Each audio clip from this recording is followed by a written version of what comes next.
Le Seigneur est mon salut. Je ne mourrai pas, non, je vivrai. Je dirai l'œuvre de Dieu. Alléluia, Alléluia, Alléluia. Alléluia, Alléluia, Alléluia.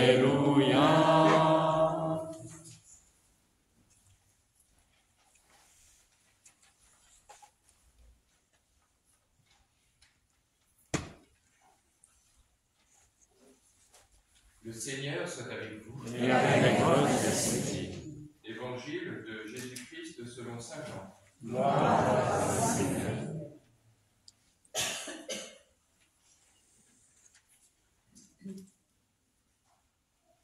En ce temps-là, les Juifs récriminaient contre Jésus parce qu'il avait déclaré « Moi, je suis le pain qui est descendu du ciel ». Ils disaient « Celui-là n'est-il pas Jésus, fils de Joseph? Nous connaissons bien son père et sa mère. Alors, comment peut-il dire maintenant « Je suis descendu du ciel » Jésus reprit la parole. Ne récriminez pas entre vous. Personne ne peut venir à moi si le Père qui m'a envoyé ne l'attire, et moi, je le ressusciterai au dernier jour. Il est écrit dans les prophètes, ils seront tous instruits par Dieu lui-même. Quiconque a entendu le Père et reçu son enseignement vient à moi. Certes, personne n'a jamais vu le Père, sinon celui qui vient de Dieu. Celui-là seul a vu le Père. Amen, amen, je vous le dis, il a la vie éternelle, celui qui croit. Moi, je suis le pain de la vie. Au désert, vos pères ont mangé la manne, et ils sont morts. Mais le pain qui descend du ciel est tel que celui qui en mange ne mourra pas. Moi, je suis le pain vivant, qui est descendu du ciel. Si quelqu'un mange de ce pain, il vivra éternellement. Le pain que je donnerai, c'est ma chair, donnée pour la vie du monde. Acclamons la parole de Dieu. Louange à toi, Seigneur Jésus.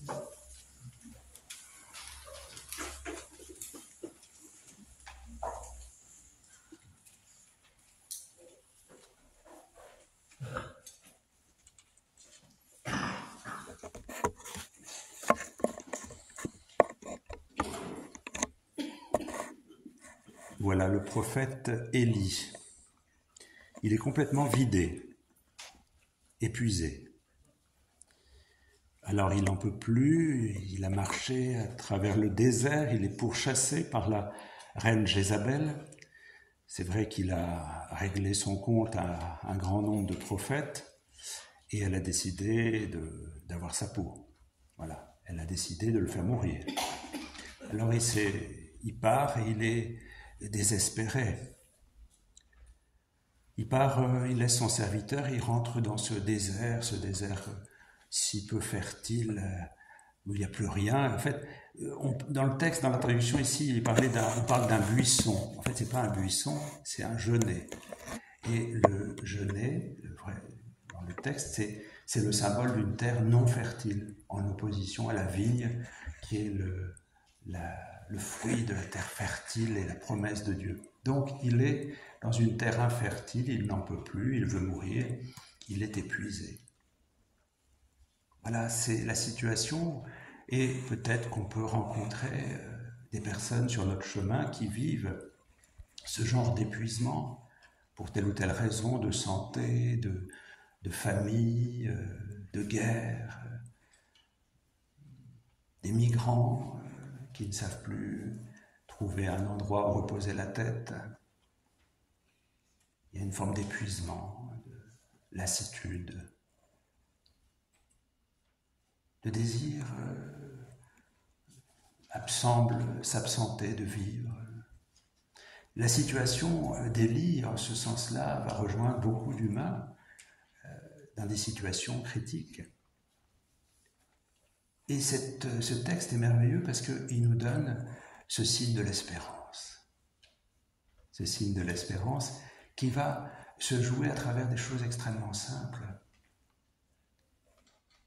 Dieu envoie l'ange, c'est la présence même de Dieu, qui va disposer du pain, de l'eau, et qui va réveiller Élie de sa torpeur pour le réconforter. Il le fait à 2 reprises. Mange, parce qu'il te faut marcher encore 40 jours pour arriver à ce lieu où tu vas avoir cette révélation de la tendresse de Dieu. Il ne le sait pas encore, Élie, parce que quand il va arriver à l'Horeb, c'est un autre épisode, il va encore être dans ces visions d'un Dieu dominateur, puissant, dans l'orage, dans la tempête, et puis il va découvrir que Dieu est présent dans un bruit de fin silence.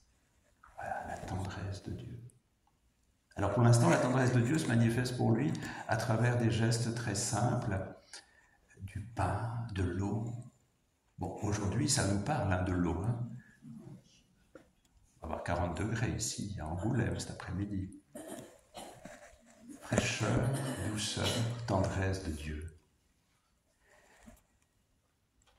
Et Dieu ne s'impose pas, il propose juste ce qu'il faut au moment où il faut pour que Élie reprenne la force nécessaire pour marcher 40 jours et 40 nuits. Pas rien.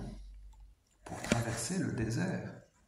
Eh bien, laissons-nous toucher par cette image tellement simple et qui peut tellement parler au cœur. Et vous voyez, le Seigneur, quand il parle, et ça se vit dans les sacrements, ça se fait dans des gestes extrêmement simples aussi. Le grand geste de l'Eucharistie, le grand signe, c'est à travers du pain, du vin, une parole, des choses de la vie. Le sacrement des malades, c'est de l'huile qui est déposée sur le front et sur les mains de l'huile pour manifester cette douceur, ce réconfort de Dieu. Des gestes de tendresse. Eh bien, voilà qu'avec le Christ, on va franchir un pas de plus, parce que là, ce qui était donné à Élie, c'était de la nourriture terrestre, pour une marche terrestre.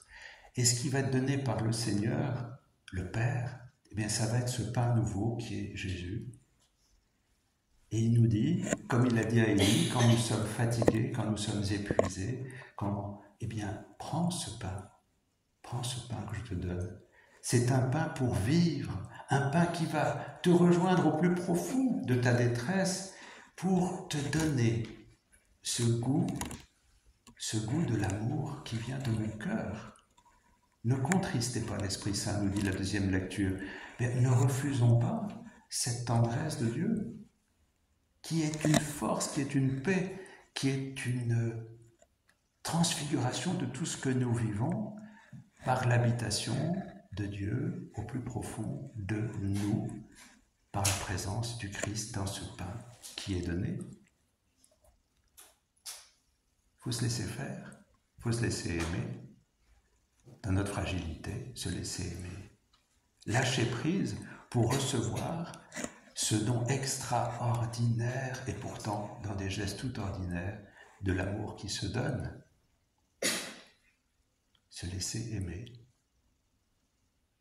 Que le Seigneur nous donne vraiment de comprendre qu'il n'a qu'un désir, venir nous donner ce dont nous avons besoin aujourd'hui. Nous donner ce dont nous avons besoin aujourd'hui.